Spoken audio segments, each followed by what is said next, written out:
I'll try the best I can to restrain myself, knowing that I am before ordained church ministers. You know, this question that you asked me about the deep state, what is sometimes not frustrating but amusing about the way we live in our country, the way we play politics, is the incredible level of hypocrisy to which we go and the level of pettiness that we sometimes get to. Because just picture a situation where I am the Minister for Interior, I sit in the National Security Council, and I go out in public and complain about the Inspector General who sits with me in the National Security Council. Am I serious? You know this phrase about there being the deep state. First of all, understand the origin of this. This is language that began mainly from the communist socialist direction that created an impression that the state operated at two levels. The open, formal, known level understood by everybody, but the secret, informal level that is insidious, devilish, that is a dark operation that is intended to do evil and bad for everybody. I ask the question, in a country that doesn't have a single detainee, in a country where a presidential election has been nullified before and the president and all its people have faithfully gone back to the election, you know what has happened with this election? And I said it in another meeting, that after the COVID-19 pandemic, now the new pandemic we are dealing with is the pandemic of lies. Yeah. It's the pandemic of lies. You know, people stand up and they say things that they think make sense. You know, I've been looking at politicians, and fortunately I have the opportunity of having served in cabinet. I know how a budget is drawn, and I know how much money we have in our resources to draw a budget.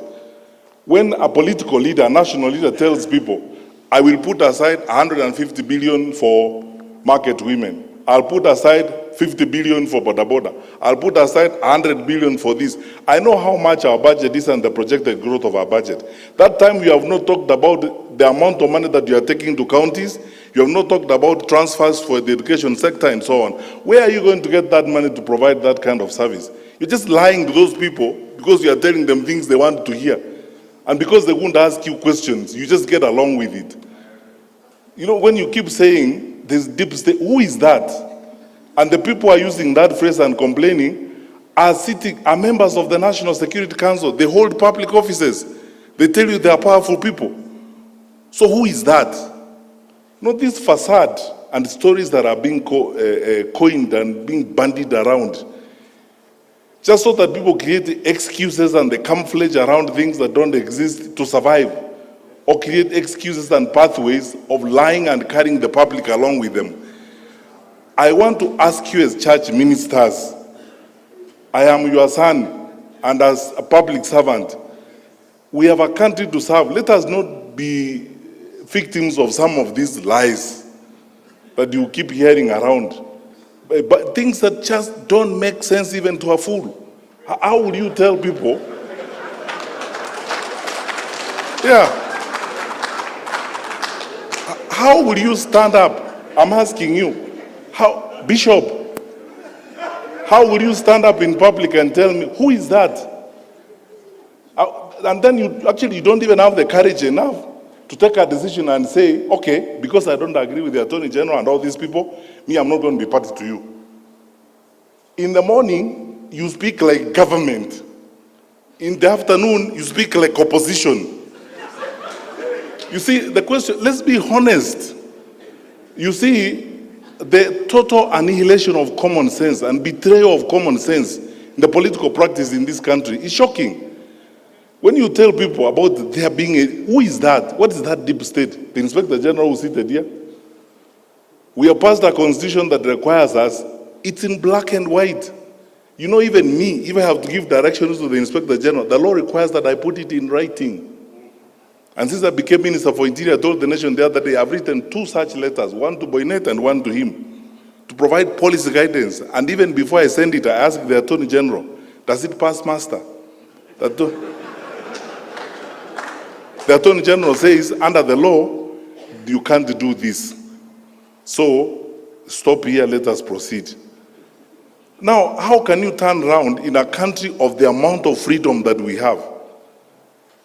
Nairobi, for your record, Bishop, Nairobi houses the largest number of foreign correspondents and media houses on this continent. I've challenged people, if you don't think there's freedom in Nairobi, go and report from Addis. Yeah. With all this freedom we have, in a country where the president is insulted liberally by everybody, by opposition politicians, how will you tell me that there exists a covert, dark op element of government that is intended to do certain things? When did you last face and scrutinize and excoriate the Minister for Security?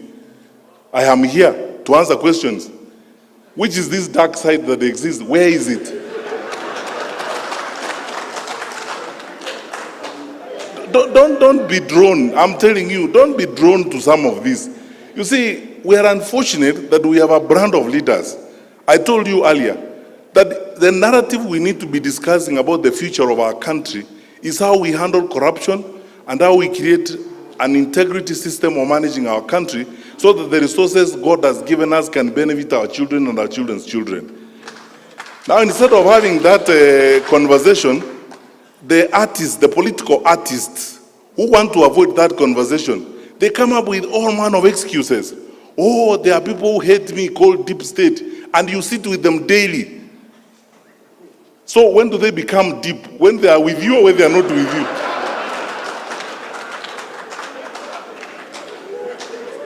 So, look, forget about this. We run an open, transparent, accountable government. Our president, my boss, is probably one of the most liberal and open-minded heads of state on this continent. We are a responsive government. I am not aware. Tell me what you want to know about this government and where you want to go, I take you there. Do you want to go and sit in MC3 in Matiangi'S office and watch the patrol thing? And so on. When you ask questions, we will answer. But you see, to create campaign jargon, you know, this story of you must look for a way of creating some level of sympathy so that people can sympathize with you, that you are an underdog. So you create some phantom, some fictitious devils that are existent somewhere that are against you. And these devils are not described. So you use some communist type language and call them deep state and say, you know, these people, they may be having the state, but we have God. God is for all of us. You can't have God yourself. So, Bishop, forget about this thing, my brother. Let's just go forward and build our country. That doesn't exist. Secondly, and that's why I say thank you for asking me this question, because I never get this opportunity to respond to these things. So I tell you what I think. I mean, if I wasn't before religious leaders, I would have even used a stronger language. Because this is petty, it's empty, there's nothing, it's hollow. People are just loitering around saying things that don't exist. Let them deal with issues. You know, I keep telling people, these elections are like an interview. You leaders have conducted interviews before, haven't you? So when I come before you, you tell me, Fred, good, you want this job? Yes. Where have you been? I tell you, I was headmaster there, I was this. You ask me, what did you do when you were there? How did you handle the students? What did happen? And so on. People are running around here who have held public responsibilities. They are not accounting for what they did when they were holding those public responsibilities. You are the religious leaders. The story of talents in the New Testament. What did you do with the ones I gave you first before you come for more? Now, yeah. Now they are lying. Yeah. They are moving around and saying, oh, you know me, As you know, please sympathize with me. There is a certain dark group of people called Deepstate who hate me. They don't like me. They don't want me to be a leader. They plot evil against me. You drive public money in that state. You eat food bought by that public state that you are condemning. You live in a house of that state. When does it become deep and deeper than you?